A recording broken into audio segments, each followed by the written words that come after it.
Dying to Create. Dying to Create podcast, episode 2. And today, joining us in studio, we have... Actually, I wrote down an introduction. What? Chioniso Vimbayi Tsikisayi. Said all my government names. All of them. Oh gosh, okay. All of them. Bulawayo Arts Awards Outstanding Poet, the reigning champ. NAMA nominated. Recently longlisted for the Island Prize 2024 for debut novel from Africa. And she has a TED Talk coming up. Okay. And I have forgotten a whole bunch of other things you probably won. That's fine. You don't like to hear your achievements. No. I'm here to discuss other things. What are you here to discuss? Tell us. You're trying to hit us with the Cat Williams. Like, you know what? No. Don't tell me. Let me tell you. No, I'm actually here to just to pick your brain on a few issues. Where, like, you know, when I was just reading that, I was thinking, did, say, 13-year-old Chichi ever think that she would get to this point? Because I remember there was one time we were talking and you're like, I wanted to drop out of school when I was 14. Like, did that girl know that one day she'd be, you know, all those things that I just listed, which I think are just the beginning, actually. Okay, so for context, let's just clear out this dropping out of school thing. Wow, did I just expose you right there? It was one of those, like, I felt like I already knew what I wanted to do. Yeah. And I wanted to just pursue that because I'd seen, you know, documentaries of, like, especially when you grow up a Disney kid and you watch a lot of Disney. I was like, it's normal. A lot of parents just pull their kids out of school and they, like, have them do extra lessons and they still go to act and sing and perform. So for me, it made logical sense that if I want to leave like a conventional school setting, because I already know what I want to do, and just give that my attention and then maybe be homeschooled. In Zimbabwe. Hey, I wasn't thinking about all that. Did you know you wanted to do spoken word though? Or you just knew that you had something else you wanted to do that's just not school? I have an essay, a grade 6 essay where I literally listed, I want to be an author, I want to be a filmmaker, actress, songwriter, like in that order. So you're coming for all the jobs. I feel like I had a template for where I wanted to end up. So where you are right now is not surprising to you. It's just a manifestation or just a confirmation. You're just ticking off the box. Like, it is surprising to me because I didn't think it would happen within the context of, like, in Zim. Word. That's what like when I was 13, I didn't know that I would be in Zim.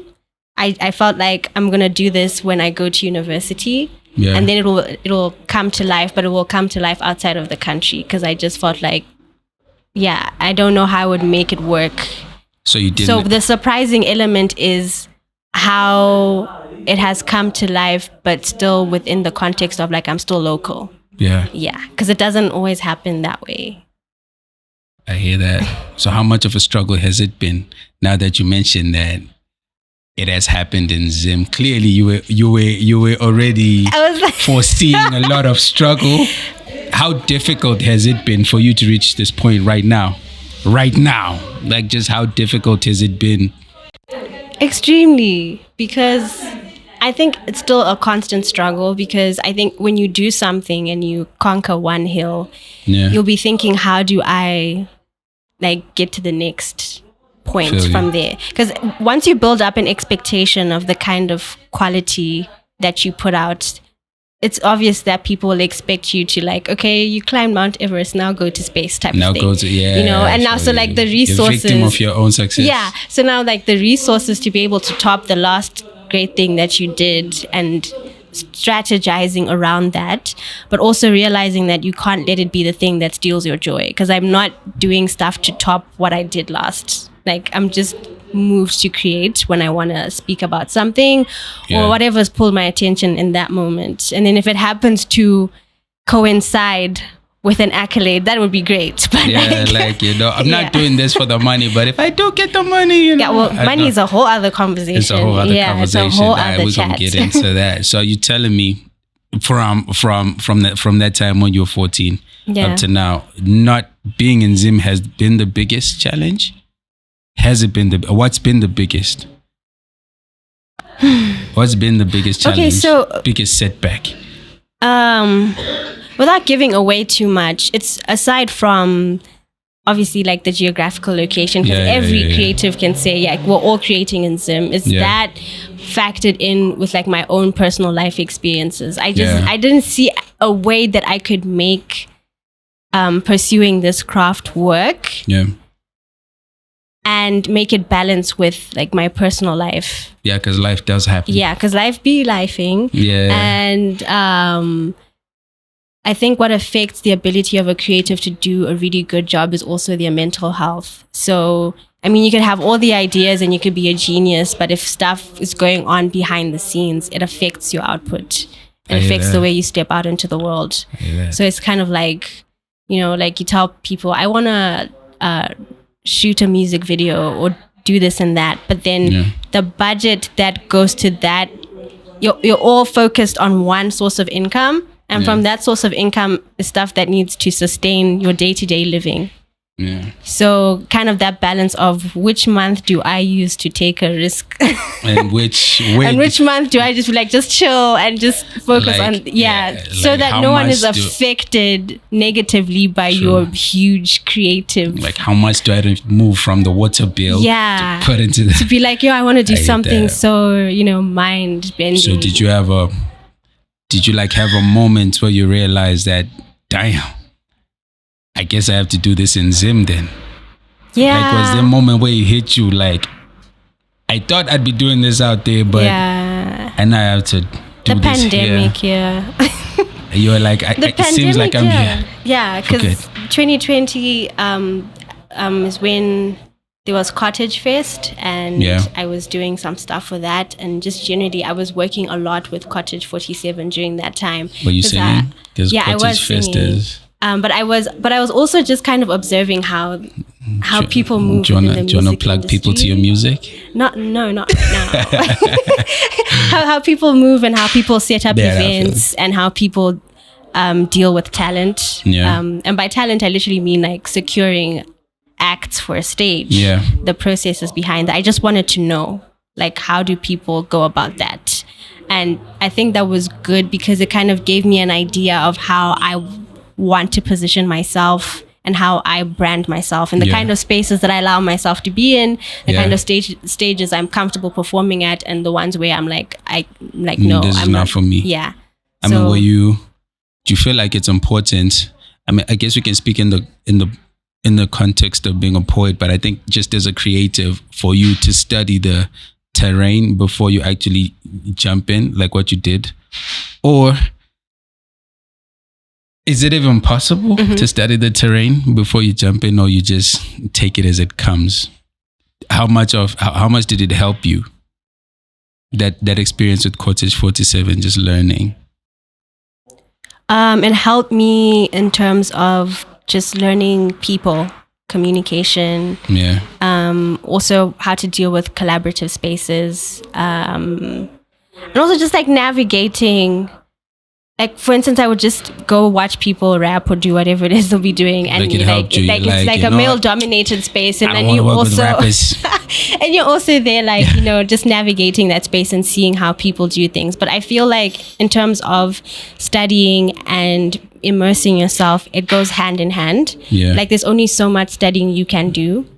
You have to, but you'll never really be fully prepared unless you actually just put your foot in and just do what you need to do. So I feel like the studying never ends, because even now I'm still studying the terrain. I'm still observing. I'm still learning. I'm still kind of just watching how creatives move, and like within the systems that exist, what's convenient at that time to do what's not convenient. I mean, which brings me to a question I was just contemplating, like what do you think is the most, what's more important, the idea or the execution? Execution. So you're telling me a well-executed bad idea works? I mean, I was watching Kevin Hart's new movie called Lift, It's a hot mess. Personally, for me.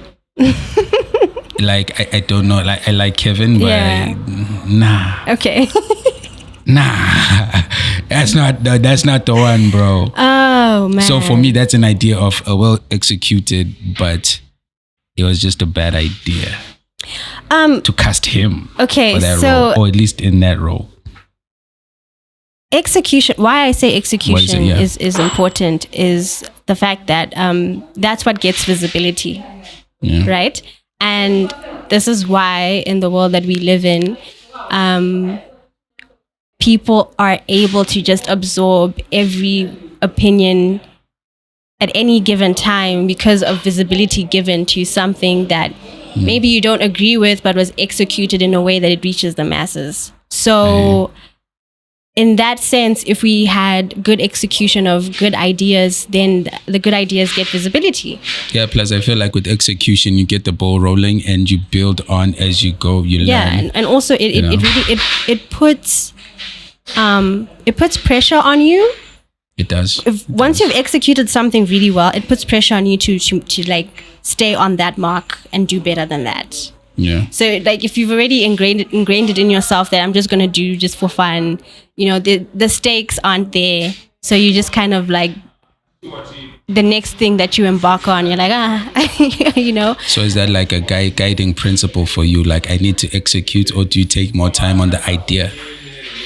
What do you take your most time? I take more time on the idea so that when I execute it, it's executed well.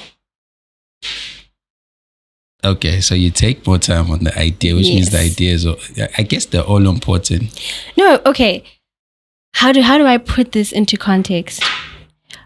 Extracting a thought, extracting an idea, and making this abstract thing tangible in the real world. Yeah. Right. I think you just hit me with the whole combo of, poetic words. Like, right now I am seeing stars, but it's fine. It's fine. So when you get that and you refine it so that it becomes what people are able to see what is in your mind, that journey is very important. Yeah. So I guess even if I was to say like my ideas are important, but to the degree that I see them in my mind, and if I was to take out a piece of my brain, like, look at this, I guess a well carved out idea also make the execution easier. Yeah. Execution. Yeah. And also it's about timing. It's about kind of the chemistry that you have with the people that you choose to work with on the said idea, because even the carriers of the best ideas cannot execute them alone. Right? You would need to consult with somebody and kind of throw conversation about this thing that you're thinking about, and be like, is this feasible? Am I making sense? And then it just goes to that overall thing to say, like, what's that saying? It takes a village to raise a child. It takes a good team to bring an idea to life. It does. And they do say, like, I believe execution also, because they do say, what's that saying? Like, the people with the most potential are in the graveyard. They died with their ideas. So execution is key. I wanted to go back to the whole Zimbabwe thing. Like, first of all, why poetry in Zim? Because like you said, you're also a writer, right? You're an author, filmmaker. You have all these other interests that seem, not to downplay poetry, not at all. We love poetry here. But I'm just saying, like, why that choice? It seems like if I'm your parents, I'm like, that is such a difficult way to get to at least some success financially, or even, because for me, the most recognizable poet that I know growing up, I guess maybe I'd say, is it Albert Nyati? So why poetry? Well, I wasn't thinking about all of those things when I... What were you thinking about? I was thinking, I want to go slam. I want to go to a stage, I want to slam. I have these pieces I like to perform. And that's what I was thinking. Slam is when you guys go out there and diss each other and all that. Well, you go and you perform your poetry, and like there's knockout stages until there's like one reigning poet for that. And it's like a rap battle. It is. In a sense. It is. You know, I should silence that. My bad. It's less recital and more performance. In contrast to maybe if you were to go to a poetry reading where it's a lot more calm and you're just there to let the poet share their work, and there's no high pressure. Because I think, in a slam setting, the bar is raised high, and depending on who you're coming after, like you also get a sense of, when I get on stage, I need to do more. And you need more bars. Yeah. So how, like, what's your relationship with competition then? Like, do you, since you say it was all about, like, in the beginning, you just wanted to go slam, is that something that you enjoy, competing? No. You don't? So then how do you go and do slam? Because, like you're saying, because poetry is such a niche thing, I think people enjoy consuming it in a kind of competitive setting. Yeah. And because I didn't see any other spaces where I could just go and just say my poetry. Every time there was an opportunity to recite poetry, it was always in the context of a competition. Yeah. So then it just made sense that It was a strategy more than a... It was more like, okay, that's the stage that they're giving for poets. Yeah. And it's in a slam setting. And I want to read my poetry. So it means I have to compete. And hopefully, like in my mind at the time, hopefully I will compete enough and get to a stage where I do not have to compete as much to still be viable to perform in certain spaces, or to still be like, people are like, let's call her to do this and that. Yeah, I mean, poets are gangster also. I just don't need that. How did you write your first poem, actually? I had this horrible habit of not writing, especially for spoken word. Was it a heartbreak? No, because there was a talent show at school, and I had tried to like get in using other, everyone was like auditioning as a singer, dancer, and I tried those avenues and I didn't make it. So I was like, I need to find something else that no one else is doing to enter this talent show, and just happened to be spoken word. If I was to say how I wrote my first poem in the traditional sense. Do you even remember your first poem? No. I mean, I remember poems that I wrote in grade 6. Because I entered them for a competition. But I don't know if that was my first poem. I don't know. Is that a philosophical answer? Like, I've been writing since birth, But I have been. Okay. But I have been. I think I've been writing since I was given this idea that, like, okay, go to school.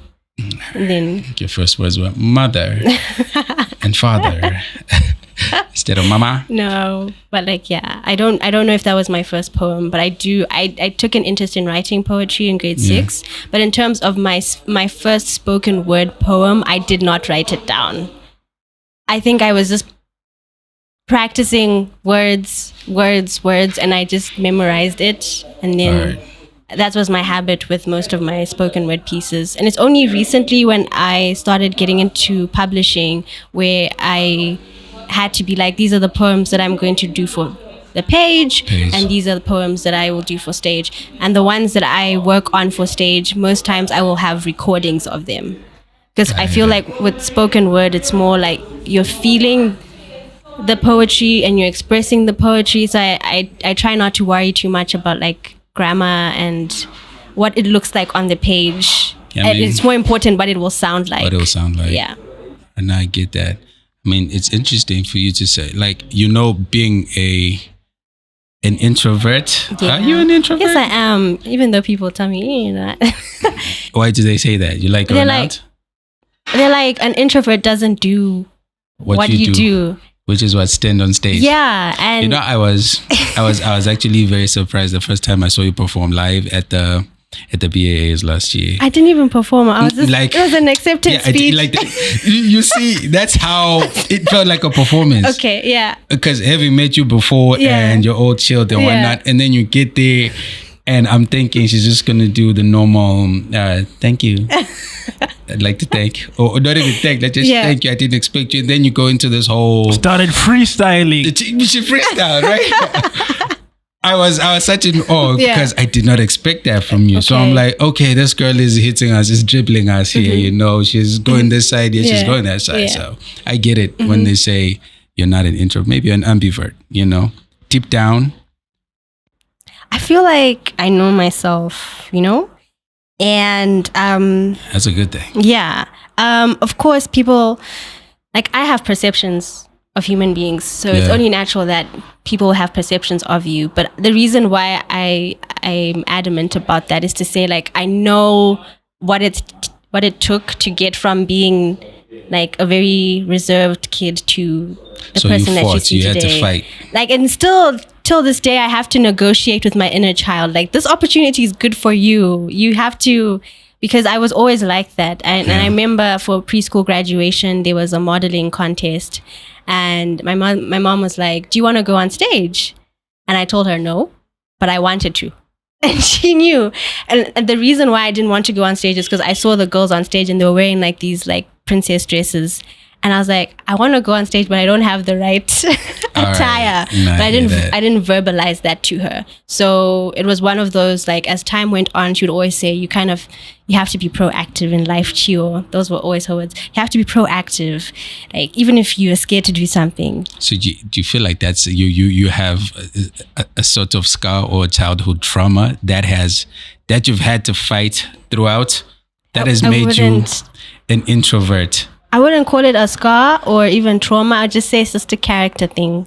My natural state, my default state is I'm very inward facing. Yeah. And depending on who I'm meeting, and like if it's your first time interacting with me, you might just be like, I think that's probably my greatest advantage is that at first glance, I tend to be underestimated, which I'm cool with because nobody's looking at me like that. Nobody's paying attention to me like that. And it's helped me protect my art because I can make mistakes without too many eyes on me. Definitely. You know? That. Do you like being underestimated, being the underdog? Like, no, I don't even think about it. Like you're standing there in the corner in a party and in your mind you're like, they don't even know. No. I've got awards at all.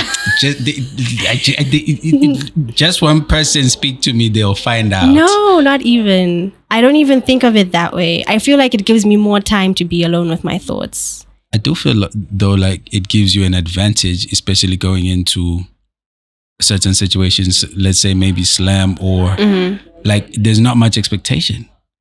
Yeah. Back then, now there's a whole lot. Yeah, I mean, you're slowly becoming the big dog. There's a whole lot of expectation, and you're slowly becoming the big dog.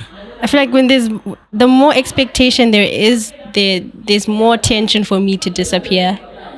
I'm just like, you can't disappear anymore. I'll like slowly but surely. You think you can? Because you know the thing about entertainment industry, be it music, be it acting, movies and whatnot, the moment nowadays it moves so quick. Yeah. The moment you go on a 3-month hiatus, you come back and The Rock is the biggest star and you're Will Smith just 3 months ago. And it's so ironic, like you come back, you're not you anymore. I remember someone telling me that 2 years ago, and they were like, "Why did you take a break from this specific genre of art?" Yeah. You shouldn't take a break because, like, when you're taking a break, people are doing this, that, and the other.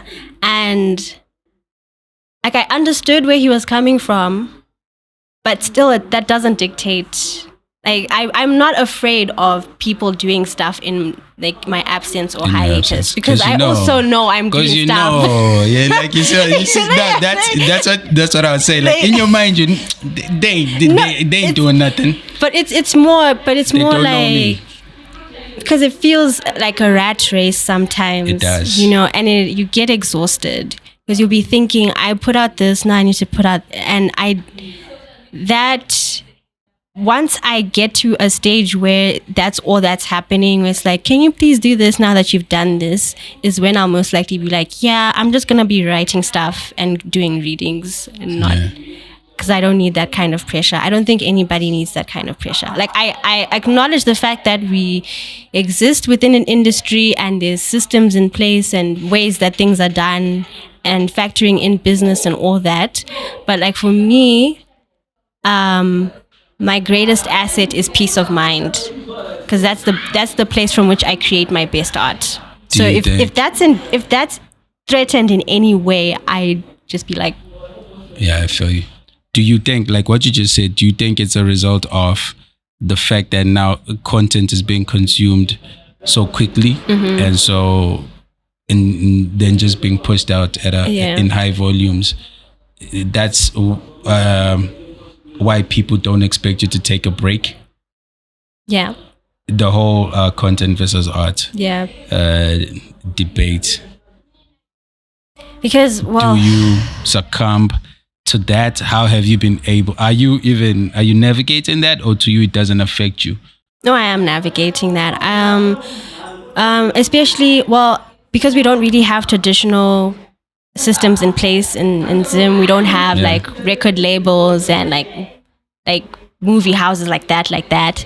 Social media has been useful in that you somehow are able to skip those gaps and you can put out your work. So I think it's played a really huge advantage. The one thing though is you end up falling into a pigeonhole where the artists and content creators basically were all competing for the same audience. You know, we're all vying for the attention of the same people. And so does that mean you then think that art and content are two different things? Yes, definitely. It is. How? It is different. In what sense? When you're creating content, you know, there's kind of like there's a transactional element to it, in the sense that sense that you are curating this piece of information or idea, and it can have creative aspects to it, but for a target market and with the intention that it will grow. And then, you know, you kind of brand it a certain way. Right. So it's going to be well received. Yeah. So that in that sense, there's a whole lot of metrics to measure when it comes to content creation. It's like Cerevita almost. So what do you mean like Cerevita? I mean, you can even eat it without any dilute. It's very easily digestible. Oh, and it tastes good. Okay. But in terms of nutrition, there's nothing. Oh my gosh. Wow. What an interesting analogy. Yeah. Yours is also interesting because I had not thought about the whole financial aspect of it. Like it is being made to gain something. Yeah. Be it followers, be it which is it's always going to be followers and money anyway. Yeah. So. And also, like, you know, the more successful you are with your content creation, then that begs that conversation to say certain, you know, businesses will reach out to you, like for you to create content that paints them in a specific light. So it's always to those moving tides and waves of what the consumer wants. Whereas within the realm of art, even if you do have people who consume your art, like that one driving force is this something that I resonate with at my core? Like this is something I'm putting this out, and if it gets great reception, wonderful. But at the end of the day, like, this is what I felt compelled to share. This is what I felt like I needed to speak on at the moment. But you still play those politics of content creation anyways, because even when you want to push your art, you're going to have to learn the skills that content creators have. To make some of it. Yeah. To make it digestible for the people. Like, you know, the little snippets, so do you think that art is suffering, or it has made artists more exclusive? Like, if you're really an artist, like if your stuff is really dope and it stands out, then you're going to stand out and you're going to pop more? Or is it forcing artists to also now dumb down on the item so that it's easily digestible? I don't even know how to answer that question. So what I will say for you, okay, let me put it, let me not generalize it. For you, do you now then go and think, you know what, let me not call handcuffs forged steel manacles. Instead, I'll just say handcuffs. Okay. Do you understand what I'm saying? Like, you have literally watered down your language or your vocabulary just so that people can digest it easier. Is that something that you're going through? Have you gone through it? Or have you been like, you know what, whatever, F it? Okay, so past versions of me, this was our game plan. 2020, I was like, I'm going to put out an EP. And then Music. I was also going through that whole thing Musical. of like, yeah. Why are you closing over it And like then, that's no, it? because I'm trying. And then I think I was like, I'm going to try this thing of being a YouTuber for a year, and I'll put out videos, and I will play the game of, don't forget to like, comment, subscribe, share. I'll do that for a year. After a year, I'm not doing that anymore. In the following year, I was just going to write only, and that's what I did. Then the year after that, I was like, I'm going to do more performances and traveling, etc. And then when it came to now putting out content, like our most recent project, it was at a stage where if I put out videos and people ask, where can we watch the full video, then I direct them to my YouTube. But I no longer say, don't forget to like you don't play the game. No, not anymore, because I played it 2 years ago, and I told myself, yes, it did work, because I feel like people are integral enough to respect the fact that I took time to make this, so they honor the platform in which I would like to share it. And I feel like it really undermines, in my personal capacity, it undermines the quality of something that I would have done if I just decide I'm just going to put the full thing on Instagram, which is easy access, and of which, you know, maybe some people might have even stopped watching at 1.2 seconds. And they like, you know, because of the easiness of access. But if I just put a snippet and I'm like, the rest you'll find at this platform, I think it's only fair, because even the time that you take to make something should be respected. So it doesn't take long to click on a link to go and watch it on that platform. You know, for me, I feel like it's an ego thing. I'm just realizing it as you were speaking. You know, today I'm just realizing a lot of things as you're speaking. Like, it's an ego thing, because a whole lot of artists believe the first thing as an artist that you have to do is to believe that I am dope. You know? So I'm the dopest rapper out there. I'm the dopest poet out there. I'm so dope. I feel like I don't have to market. I don't have to play this YouTube game. If I'm so dope, people are gonna find me.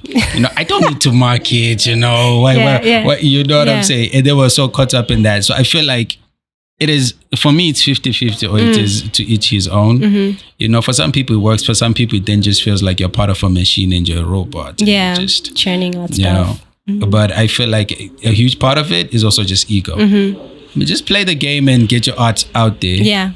It works. So speaking on you being an introvert, like when it comes to authors, poets, a whole lot of, like, just writers in general, a lot of them are observatory.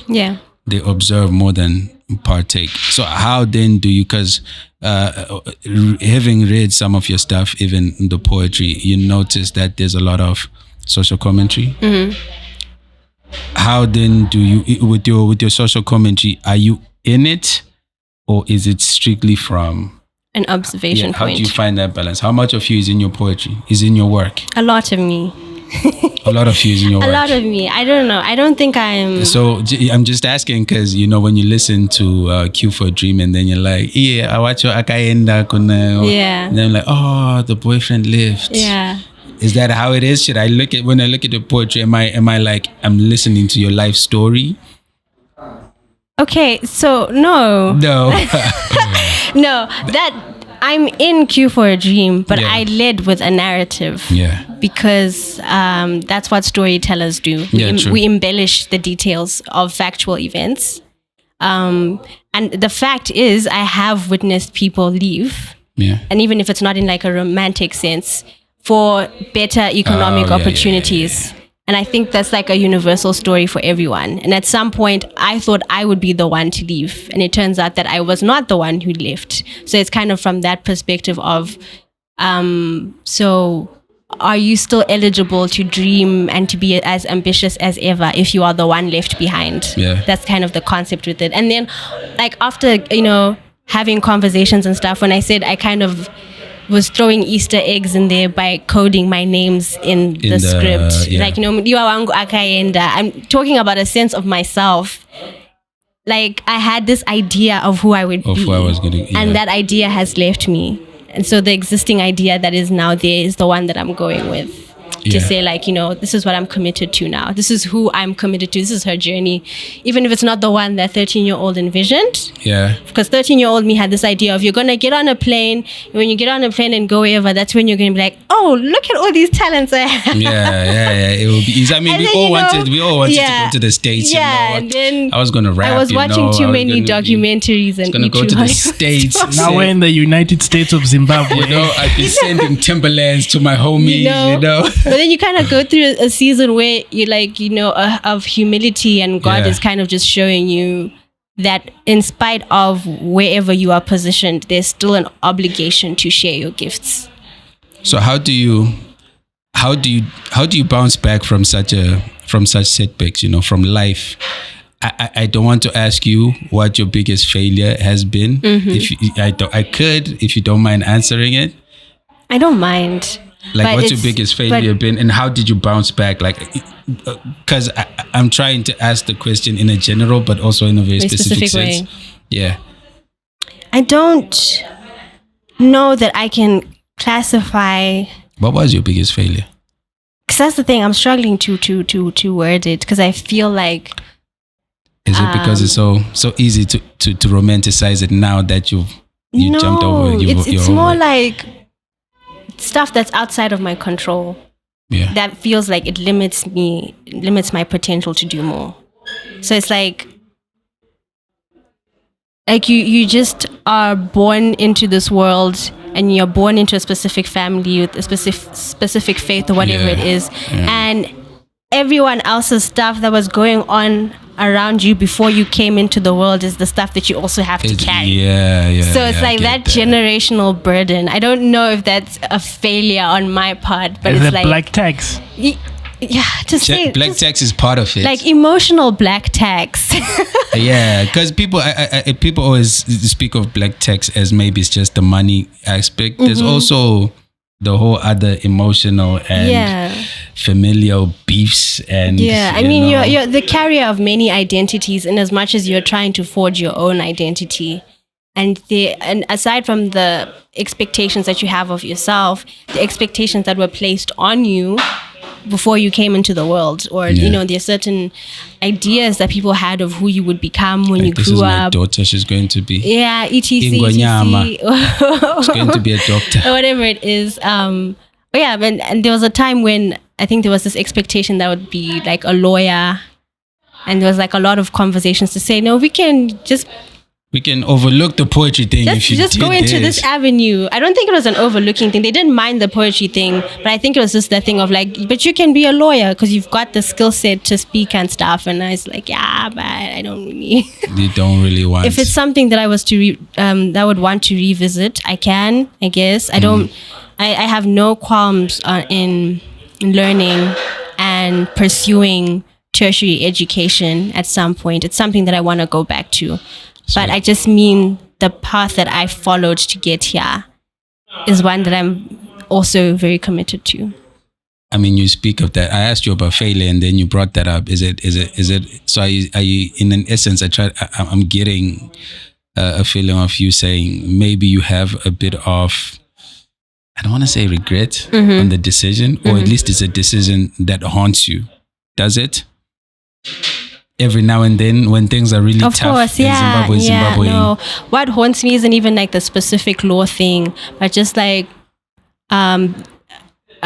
just having conventional formal employment, and having like, being a degree holder. Like from time to time, especially when things were a little bit like nothing is happening. It's a bit, the dry seasons of being a creative, and you're like, you right now you could be waking up to go sit at a desk and to do something, but you're out here, being poetic. So how do you deal with that? Like, be it failure, be it those moments where life is just lifing. How do you get over that? Like, channel it back into the art. Yeah.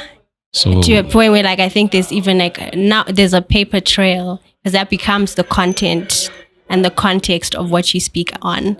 And then you find that as you are speaking on those issues, people relate, and maybe like I'd say like poetry is a collective consciousness in that you just become the mouthpiece to say what people are silently thinking or suffering from, even as you think you're isolated in that suffering.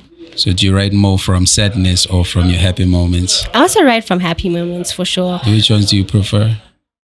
I like both. But if you had to gun to your head, okay, your Joy, favorite. yeah, You obviously. write from joy. Yeah, if I was like in a really good place, I think I'd always be writing from there. Because there's this whole debate to say that you can't make good art once you've reached a certain state of happiness or, stability. Yeah. Then you're not able to. You're comfortable, you don't know what the masses are going through. You're not speaking for the people anymore. Now you have to go and deliberately struggle, encounter some kind of pain to produce which is also something I was thinking when I asked you the question about being an introvert and just being observing. A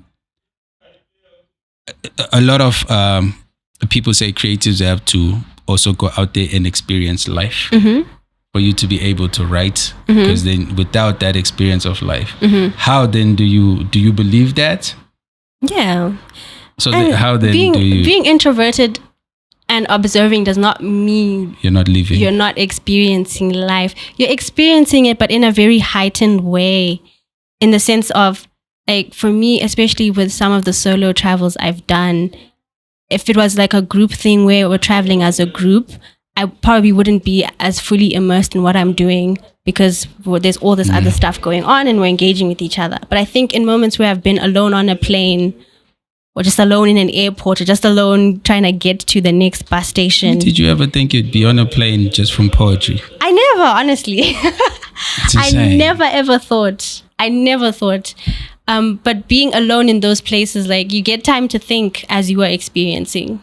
You get time to see that even in airports, it's not everybody who is going on a vacation. I've seen people cry in airports. I've seen people receive like news that they've lost a loved one in the airport. And so it's like in all these transit areas, there's a lot that's going on. And it's like, that's the experience of it that you take and then internalize and reflect on. So you look at things, since you mentioned the word heightened, you look at things deeply, you feel things deeply? Yeah, it's like the perks of a wallflower is like you are there. I'm experiencing, but You're one of those girls like when and someone says, you're like, now we're now in a relationship, bruv. Is that how deeply you take things, or? I need you to rephrase that. No, like I'm just like, no, what like we're just joking. Maybe we're in high school. And no. then you're already fantasizing a picket fence, and your 3 children. No. So how deeply do you take life? Like, I'd actually say it does the opposite, hey? Because so it's easy for you to separate between what's actually truly deep and what is just fluff. Is that what you're saying? Yeah, but I also mean in the sense that because of how seriously or deeply you take things internally, it gives this exterior of being aloof, which I've been described as a lot. Like she's kind of distant in a sense. Like you don't care about the. Yeah, but it's like you only care so much internally. Just doesn't reflect on the surface. I see. So it's like people just like, oh, she's so calm. Like even in situations where there's like high panic and people are like, how are you so calm? It's like you don't understand the tempest that is going on right now. It's kind of just like the eye in the storm type of thing. Is that a character thing or it's just... It's a character thing, I feel. Yeah, it's a character thing. Is, and right? I think having navigated friendships and just being around family and stuff, eventually your loved ones learn you and they know. Even if other people see you as being calm, they can tell when you're uneasy. They can tell when like, oh yeah, she looks okay, but she really isn't. Especially the people who really like know you. You won't be able to fool them because they've had time to understand like the kind of person that you are, and they don't take as much offense as someone who's like for the first time. Yeah. I guess that's why it's important as a creative to have like a a base, a support structure that understands you and just knows, well, no, you're not doing this on purpose. Just because if you text her, it takes 2 weeks. Yeah. That's who she is. You know what I mean? Anyway, let's talk about money. Okay. How important is money? You know, when someone, like what we mentioned in the beginning, like, you know, poetry in Zim, the stereotype, I don't even have to say it. But you might as well, since people will be watching. No, because there's no, people believe that in the creative space there's no money, be it music, be it people. We've seen millionaires and billionaires from music. Are they wrong to believe that? I feel like it needs, that stereotype needs some updating. It can still remain, but it's not so bad anymore because we've had so many good, some success stories before. Yeah. And I think that it is the fact that we're still struggling as creatives is a testament to that. People are not accepting that being a creative doesn't mean you won't make money. People just still want to stick to that because they believe that. They still want to hold up manual labor, you know, indota must, you know, be under the mine working. That's how you should get your money. But if they actually tried and equate those things, pumped enough money and resources into this sector, that stereotype, maybe we would have eradicated it by now. So it's interesting that you use the word believe, because like with belief and with a certain kind of mob psychology, you there's no way you're going to be able to convince the masses to buy into something that you intrinsically know has value. You kind of have to step out of that microscope and move from that place of integrity. Because I could come up here and be like, yeah, you know, people, it's a stereotype in etc. But I also know that in certain instances, I speak from a place of privilege, because how I've been able to secure opportunities is because someone was able to subsidize a cost for this or that. And some creatives don't have that, you know. So in an instance where maybe I asked, can someone please cover the cost of this plane ticket? Some people do not have anyone to ask to do that, for me to be able to go and pursue this thing. So from that sense and that viewpoint, I could say to acknowledge the privileges that I've had in doing what I do is that if you are in an environment where the stereotype is prevailing, it is not your job to make people see the light. It is not your it's job. Not your job is to take what you have that has value and position yourself in a place where people are able to recognize that value and move from there.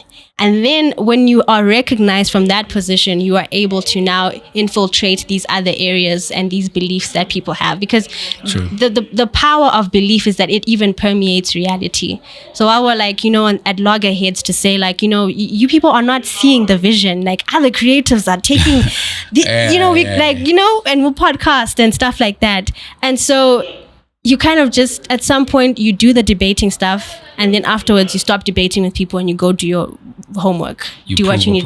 You let your work speak for you. Let the rooms that you're in, the people that you engage with, let that be the thing that you then use to overturn these systems. Do you have a point to prove? I don't think I have a point to prove. Did you ever have a point to prove? I did, to myself. I think. Which was? I am my highest stakeholder, and then everyone else falls under me.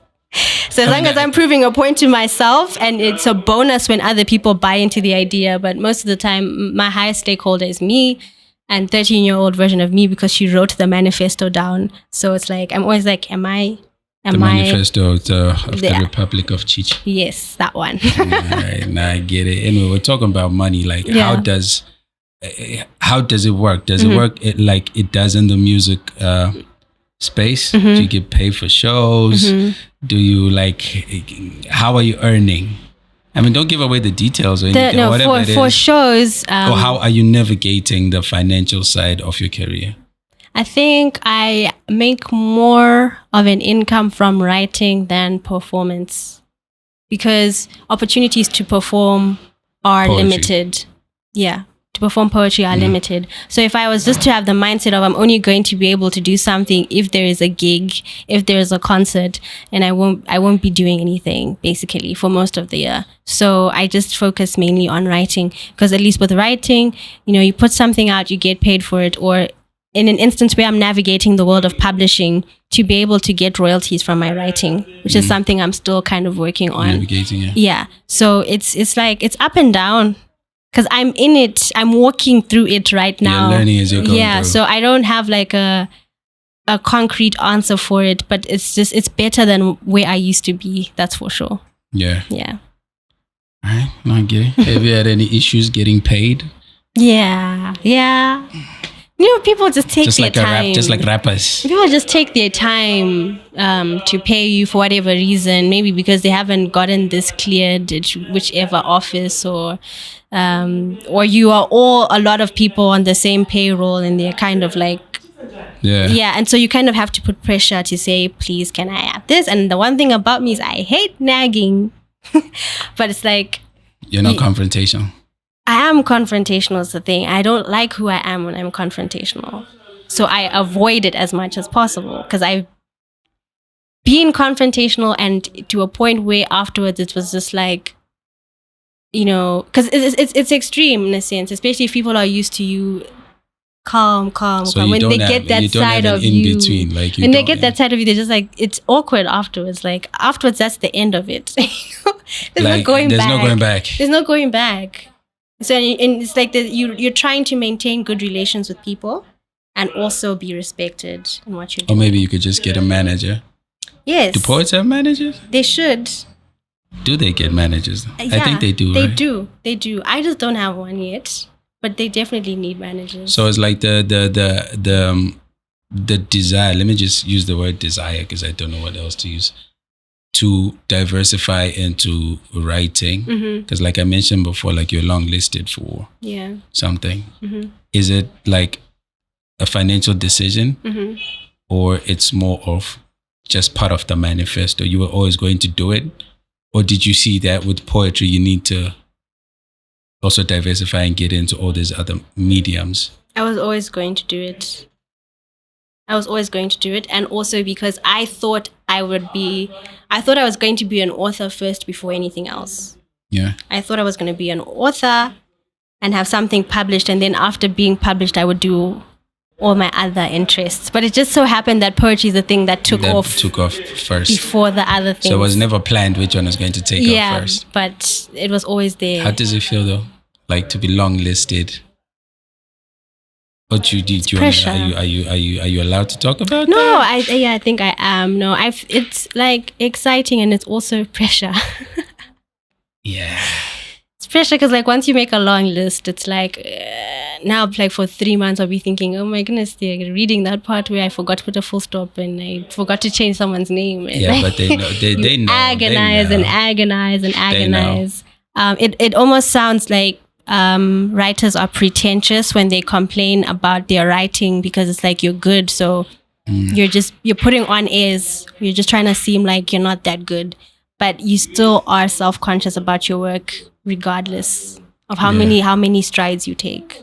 You still worry. I hate that.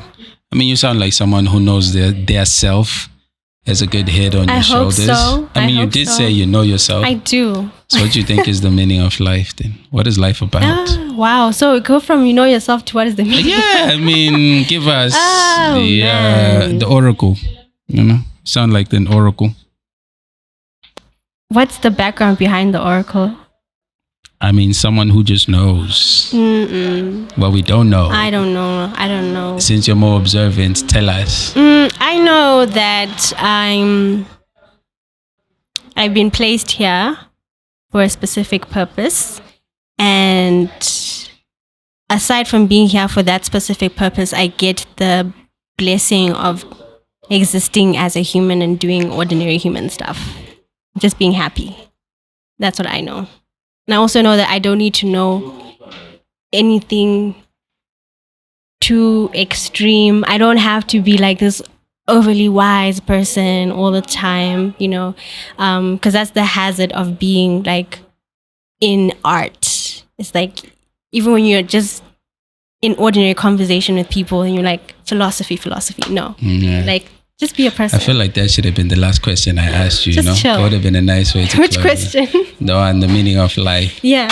Because I also want to talk about how important is it for you to have writers getting more recognition, like what we were talking about right before off air. Yeah. About now we're getting a whole lot of writers, be it in music, film writers, script writers. They're getting more attention now. Yeah. As compared to the people that are on screen who get all the credit. I like it because I'm a writer, so obviously I'm biased. But have you ever had a moment where your work has been used and you didn't get? Have you ever written for someone? I have. Especially like in high school a lot, where people just, can you write this for me? Can you edit the speech for me? And it's almost like, this is such an extreme example, but it's the best example I can think of. It's like when a woman has a baby and then everyone is so excited, and when they get to your house, they open the door and they're just like, let's see the child. And it's like... and they take the child. They're like, they want to see the child. They don't even care about the mom or anything like that. It's like, don't even care about the father. We care about the end product, So I feel it's the same with writing, where sometimes people appreciate you to the point where they don't realize that they're kind of, in a way, being opportunistic, a little bit on the manipulative side, because it's like, oh, I recognize your gift, but I'm more interested in what your gift can do for me, type of thing, rather than this is like a great piece of writing and you are a great writer. It becomes, but how can I utilize what you are naturally good at for me? So do you still write? Do you still write for other people? No. Why not? No one has asked me yet. If they do ask you, are you comfortable with that? I'm comfortable collaborating. I'm comfortable being in a room, in a writer's room, being a writer with other writers, or, like it's a project we're working on. It's two writers, you with your input and my input. And obviously there's going to be some overlapping in terms of like what you think is better, what I think is better. There'll be a compromise, but it'll be just thing of the effort was dual. It wasn't like... You just do not want to be out of the room when your work is being used. I'm heavily involved in the process. Is that the reason why you actually perform your art also? Yeah. You don't see anyone else doing justice to it? Is that it? I see... because, actually, people perform other people's work all the time. Yeah. And I'm okay with that. But I'm not yet at a stage in my career where I am prominent enough to have other people perform my work for me, because it will be easily misconstrued as that person's work. Yeah. It's like if someone was to recite a Maya Angelou poem, people the world over know who she is. Yeah. So even if that person was to recite it, they already know where that poem comes from. But I'm relatively, and to some parts and degrees, unknown. Even if it may feel like I am known, I'm relatively unknown. So I'm still going to have to perform and do what I need to do to leave that mark before people can just say my words for me. Word. Now I hear that. Do you feel like poetry will ever get do you feel like it gets the credit it deserves within the art, in the order? There's music, and then maybe, I don't know what comes under music. And I think film. I think film, yeah. No, TV first. TV. No, skits first. Nowadays, there's skits. Yeah, then do you think poetry will ever, or does it even need to be? I don't, my personal feeling maybe we need about some it, baddies. My personal feeling about it is the world is it's going to catch up at some point, but I'm not going to wait around for that. I'm just going to be doing what I need to do. But I think there is more of a need for, because I've had to learn it myself, if you are a poet, to not walk into rooms as half of yourself.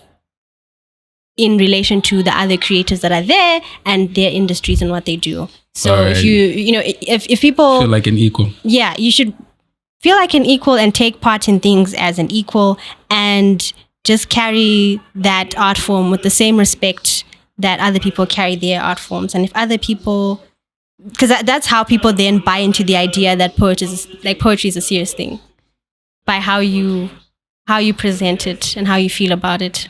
Yeah. I feel like I get that word. Yeah. It's good to believe in yourself. It's good to know that what you also have to bring, you bring a lot to the table. Yeah, even though you're not making as much, unfortunately. You know, it's crazy just how women have to, especially for women. Yeah. Have to. It's a whole other chat. Yeah, like, I don't know. At this point in time, I'm a bit confused because it has all become so conflated. It used to be men are sexualizing women, or we are sexualizing women. But nowadays, when I look at it, hip hop more, it feels like women are sexualizing themselves. Because if you're a rapper and you're good and you're wearing baggy pants or just normal clothing, you're not gonna pop. That's just a fact. But you go there behind the curtain, you cut your pants, rip them, show some cheeks, or whatever it is you have to do, you're popping. Okay. How do you have something to say? Nah, I wanted to name names, but then I can't really twist the name in a way that is unrecognizable. No names. But I heard that with female musicians, they're way more expensive because they need to do their hair, clothes, jewelry. They need that ornamentation. Yep. Or that presentation. So that is to say what exactly? Yeah, I'm just reinforcing what you said. It's almost inescapable. Yeah. Because how do you feel about it? I feel like even if it's in a sense of women are sexualizing themselves, it comes from a lot of conditioning as well.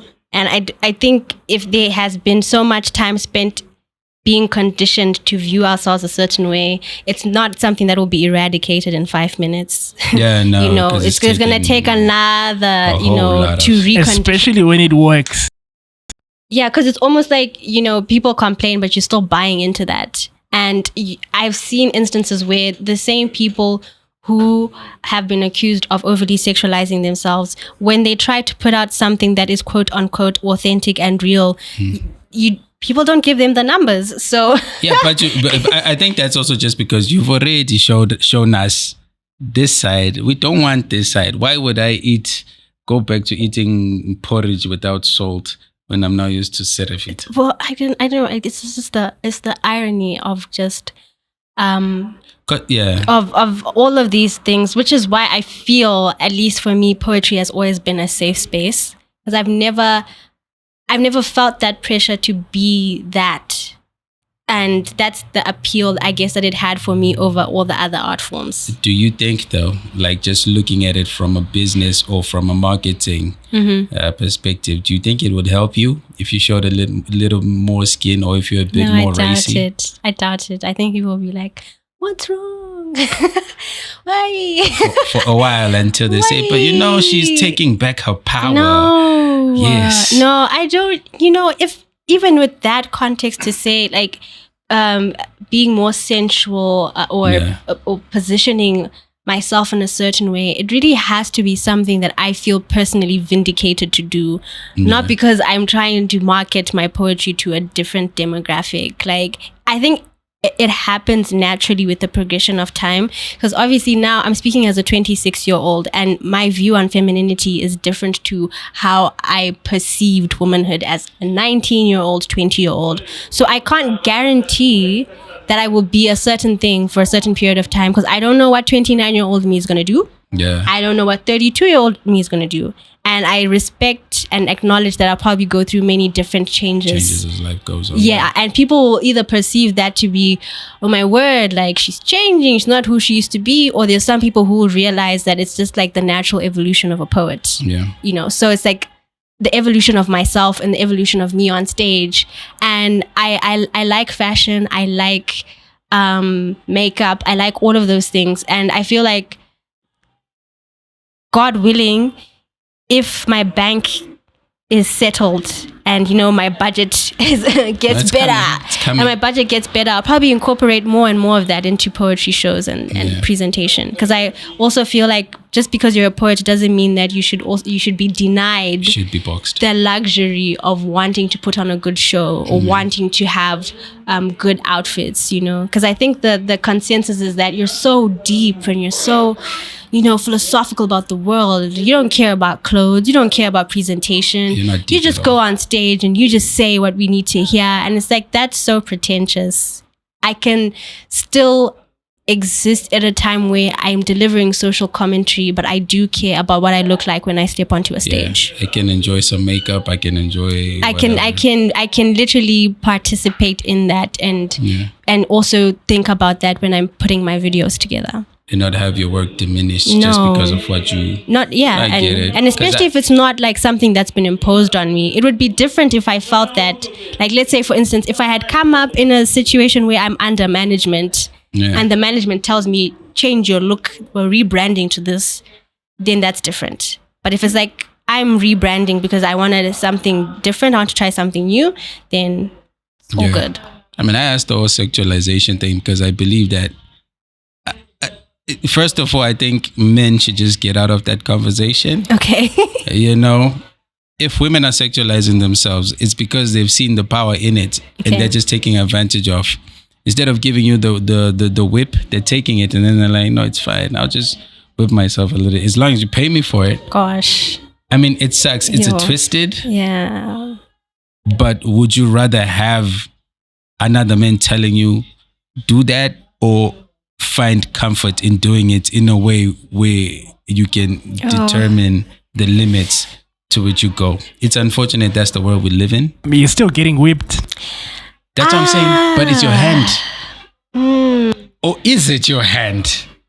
Both are not very appealing to me. It's not. Like, I'm not saying it's an appealing situation. I'm just saying. Yeah, but I understand. And I'm saying, for me, it's hypocritical, or it's a bit pretentious for a lot of men when they say women are sexualizing themselves. But who is watching them?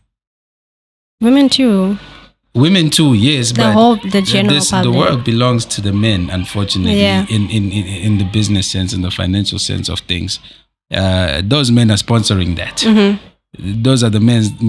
It's the men's TV channels that are sponsoring all of that. Mm-hmm. So I'm saying, like, if a woman can find a bit of comfort in her deciding how she looks, I say, why not? Okay. I don't know what the solution is, because we're already messed up. Maybe the solution is for everyone on earth to die, and then a whole new race of people begins. No, I'm saying, like, a whole new race of people begins who don't know anything about sexuality. No, they'll also mess it up. I think it's intrinsic in human nature. It's like we have this. There's something about us that desires to just like upset things that are in balance. Because right now you have a 12-year-old who's on TikTok and she's seeing all of this. So to her, it's normal. Yeah. Already, she's gone. She also now has to die with the rest of us. Yeah. Which is unfortunate. I don't know. False power and actual power. Yeah, that's what it feels like to me. And I feel like I don't want to be given false power in the name of liberation. Because also the other thing is... There's a lot of that happening. Yeah, because the other thing is like people police terms a lot. And so it becomes an argument of like, you're not using the right adjective to describe this as opposed to the actual situation.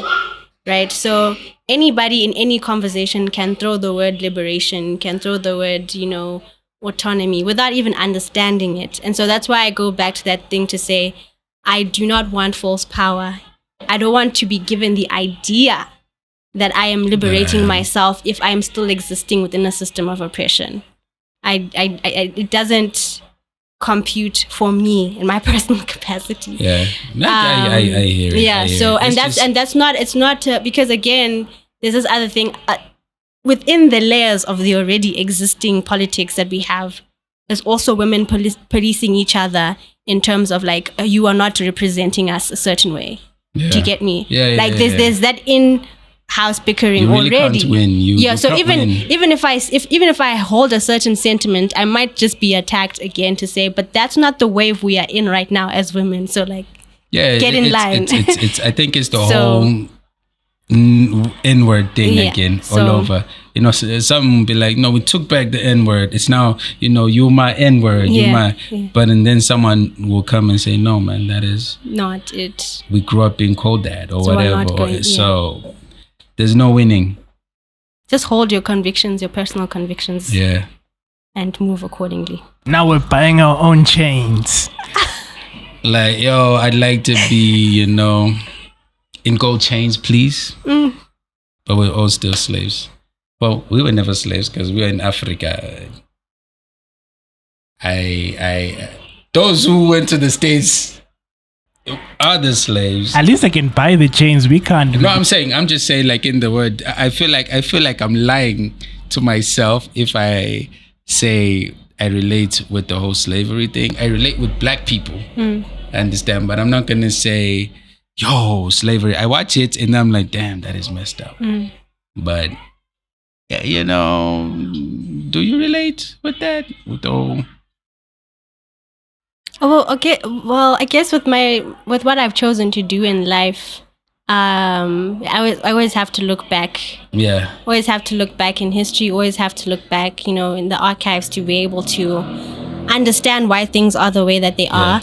And I went through this period in time where, like, I'm a fan of Toni Morrison, and I read Beloved, and I think that it's a book that really shifted my perspective on intergenerational trauma and slavery and all of those things. And reading it, and feeling the pain in what she was describing, I still came to the understanding that this is written from a Black American perspective. And in as much as people don't really want to understand it or admit to it, there is a difference in how we experience racism and all these other things on the continent to how it's experienced to people who actually were taken off of the continent. And so I've had to like balance my American literature with African literature and like read comprehensively around that, because like one of the privileges I've felt, especially like with the countries I've been to, I've never felt out of place because the majority is already Black. I have never been in a situation where I felt like, oh, I'm an other. I can't confidently say that. I'm aware of it, and maybe you come across it once in a while, but it's not like a... It's not... Yeah.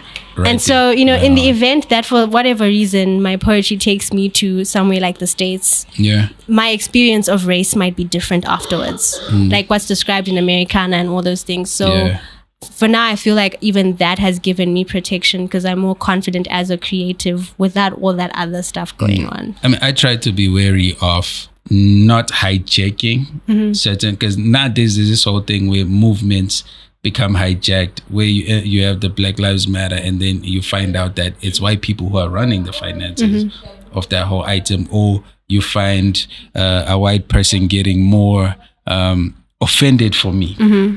You know, like someone says, oh, nice hair, because you have your natural hair, and then your white friend is like, oh, that's racist. Like I try and be aware that as much as I relate with my fellow American Black brothers, I cannot, you know, you know what I'm saying? All the stereotypes. I try and not be like, yo, wow, my ancestors were taken from here and whatnot. Like, that's not my experience. I may feel your pain when you tell it to me. We sympathize, but the whole thing where people end up trying to feel your pain more than you, or being more offended for you. Like, you know, I'm also a feminist, you know. No, you're not, nigga. You're not. You can never understand what these women go through or what they're fighting for. You can sympathize. You can be an ally. You can be an ally. But never a feminist. I find that pretentious. At least I do. Those are my views. Those are not the podcast views. Disclaimer. Those are not Chichi's views. Those are just mine. I feel like it's a bit pretentious. You find yourself, now you're also wearing a skirt in the protest with the Duke right there, like women's rights. No, I don't think that's the way to go about it at all. Interesting perspective. I think it's easier to hijack movements that are far from you. Don't hijack at all. If you don't relate. I'm talking out of the context of relating. I just mean the general dilemma that we have as young Zimbabweans, right? Like when there's a movement, we are very vocal about other movements, not our own. Because when you're forced to interact with something that's happening in your space, it's like a bigger giant to defeat. True. Right? So it's easier to just add on to the noise that's being made about other people's oppression elsewhere than to look inward and be like, but actually, while we're advocating for this, that, and the other, like right next door to us in our continent, there's a whole lot of stuff going on in the Congo. There's a whole lot of stuff going on in Somalia. Yeah, no, when I say hijack, I'm talking about, I guess it gets specific to certain, be it maybe gender, be it maybe race. Mm-hmm. Like you can't really, as much, you can never fully understand what it is like to be a man. Mm-hmm. Neither can I understand your item. You can sympathize and say, no, I understand you. But once I guess maybe it also goes back to the whole social media era that we're in. People want to be popular and just being a part of a movement. Yeah. I mean, you have someone like Rachel, was it Dolezal, the one who pretended to be a black woman. I think she was a part of the Black Lives Matter thing. And now she has gone back and it turned out she was actually white. Mm-hmm. She was just tanning herself. Yeah. Like the levels that people go to be mad on my behalf. It's just like a guy's wife cheating on the guy and then the guy forgives him. But then I come through, I'm like, no, bro. Don't forgive her. Don't vele ramba munu, Yeah. That's for me. That's hijacking. Like I'm now feeling more for you than Chichi didn't win this. I'm now. But that's what fans do. If you like. There's friends. There's friendship, right? Yeah. And then there's just taking it a step further. Like people be like, "You're not even the poet, bro. Like, these are not even your words." Yeah. You know what I mean? So I think I have a few quick fire questions for you from the phone. Okay. Your mic. You're away from the mic. Are you tired? No, I'm just thinking about something. What are you thinking about? I want to know everything that you're thinking. I'll say it off. Are you thinking about off camera? Are you thinking about the meal you're gonna eat later? What you're gonna cook later? No. All right, cool. So, first question: if you were a metaphor, what would you be? Water. Why? First checks if that's a metaphor. My flows, Bella, the flows. My flows. I'm a pass. Yes. Is it a metaphor though? But it is. I feel like it is, flow like water, be cool like water. Taking be fluid. Up the space of the container, fluid. What's the most unusual place you found inspiration for a poem? I don't like these kind of questions because I never know. We found love in a hopeless place. I don't know. I just remember I never really know. The most unusual. Unusual? You never know where you find your inspiration. You just find it there. I mean, I know, but I don't know if I would classify them as unusual places. I guess maybe the question is more of what's the most unusual place an idea struck you?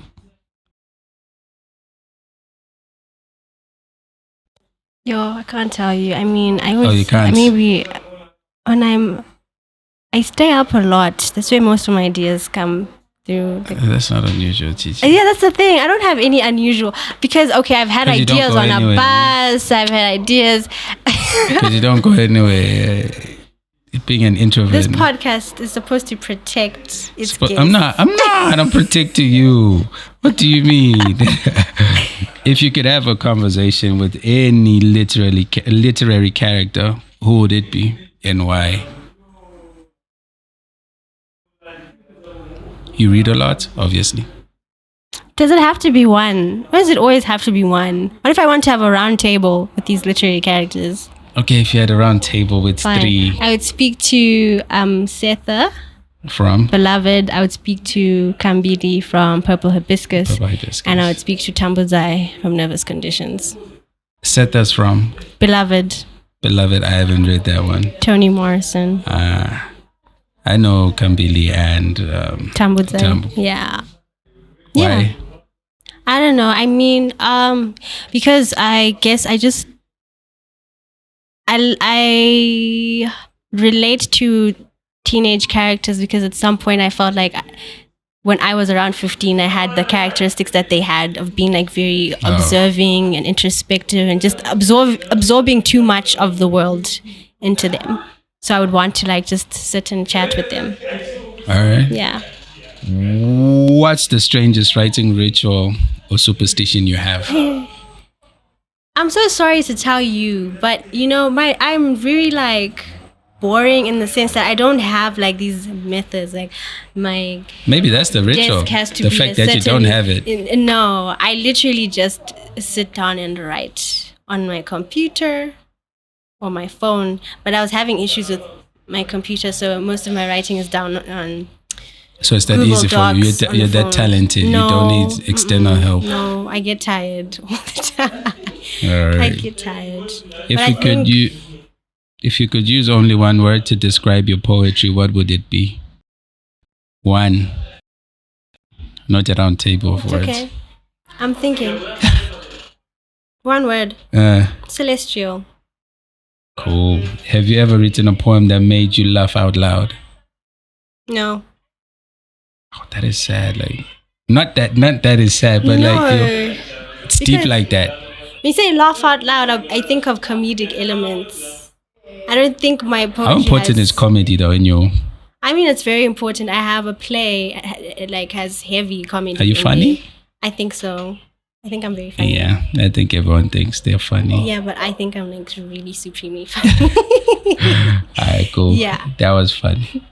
Have you ever written what's the weirdest or most unexpected topic you've written a poem about?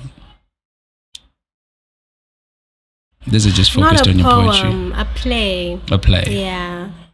Yeah, no, I've written a play called A Woman Has Two Mouths. Woman Has Two Mouths? Yeah, and it was staged in Ghana for the African Women Playwrights Network Festival of Plays.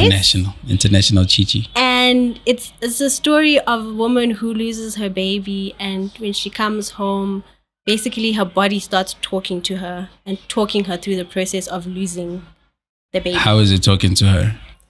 Her uterus talks to her. I knew it. It had to be. Yeah. So that's like. Ew. What was the question again? Yeah. The question was, what's the weirdest, most unexpected topic? Because the theme of the festival was tackling taboo topics in African female writing. Right. So I wrote the play with the intention that words that people are not comfortable saying will be said, and you know the audience will have their reactions like off camera there. What's that, brother? Ew. What's that, sister? Yeah, but then also there's like a humor and a lightheartedness to it because people have so much shame and like are so shy. Yes, it is important to me. Is that something that's important to you, tackling taboos? Hostage, and also stop people from seeking help when they need it. Because you just feel like I'm the only one dealing with this thing. And like that's how abuse thrives, that's how corruption thrives, like all these insidious things in society thrive off of silence, thrive off of us not speaking on things that are deemed unholy to speak on. So in essence, silence breeds fear. Yeah. I get that. If you had to write a poem using only emojis, what would it be? Using only emojis? Yeah. What would the poem be about? That is a weird one. Wow. Food, I guess. Yeah.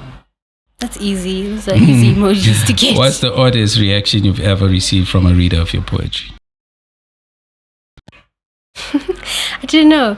But I think in terms of performance, I've had people just say stuff randomly to me while I'm on stage. What's the weirdest reaction? I think I was performing at Poetry Africa, and before each poet comes onto the stage, they announce who you are, where you're from, and it just so happened that within that setting, we were from different countries. So when they announced, like, I was from Zim, then I go onto stage, and I've been told I say Zim too much, Zimbabwe, because other people will be watching. That's what Zim means in this case. I went onto stage, I did my performance, and this guy he's not from Zim, but he just kept on saying, "Iri bo shamwari." And I was like, where was he from? He was from SA, but like he was right in the front, and he was saying stuff to every performer. But like when it was me, I kept on saying "Iri bo shamwari." I don't even know if he understood like where I was going. What was the poem about? I was talking about exchange rates, like the rough context of it. But I guess it's a good ad-lib, yeah. And you just, in those instances, you're trying to be serious, but like in your mind, you're laughing. Like, yeah. Did you ask him after? Like, what were you? No, I don't know where he went afterwards. All right. Yeah. If you were a poetic form, which one would you be and why? Free verse. Free verse. Yeah, I don't even know if that's a form because I'm not really a stickler for rules. I think I would I don't really know conventional styles of poetry that well, like in the textbook sense, and but I thrive off of just letting my poem do what it wants to do, look the way it wants to look on the page. So I would obviously be free verse as well. All right. Mm-hmm. I get it. And that's the end of that. Shout out to you. Thank you. We did it. I survived. How many minutes was that? I think it was an hour 40. Yeah, almost 2 hours. Thank God it's over. Thank you for coming through, man. You're welcome. We admire you. And thank you for gracing our podcast. You're welcome. Dying to create. I mean, you're one of the most talented people I think I've met recently. I love your writing. I think you're one of the best writers that I've met. And I was like, when I read your stuff, I was like, oh yeah, no, she's better than me. I was like, yeah, no, gosh. Yeah. Also, another thing I'm bad at is receiving compliments. So a lot of creatives. Let's just end it on that high note. All right, cool. I was joking. Wow. Is that better? Yeah.